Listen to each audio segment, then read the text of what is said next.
Hey guys, in this video, I'm going to show you how to get a modded version of The Sims Mobile on your phone, which gives you unlimited SimCash and Simoleons. So, keep watching the video, and I'll show you exactly how to download it. It actually works, and it's super crazy.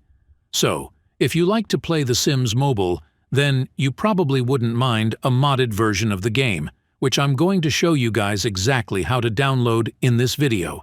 Just keep watching, it's going to work for you. Basically, all you have to do in The Sims Mobile Plus is to simply type your desired amount of SimCash and Simoleons. You can type any amount of SimCash and Simoleons you want to get. Just go ahead and type it and make sure it is turned on like this. Now when you go ahead and simply hold this Next button, it should send it to your account. After finishing, open your account, and as you can see, the exact amount of SimCash and Simoleons you typed just loaded up. It is super easy, and I have had zero problems with it whatsoever. I'm going to show you guys how to download it. All you have to do now is to simply head over to the pinned comments down below.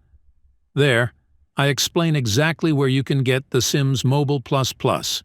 So, just head over to the pinned comments, leave a like if this method worked for you at the end, and that's it. See you all in the next video. Bye-bye.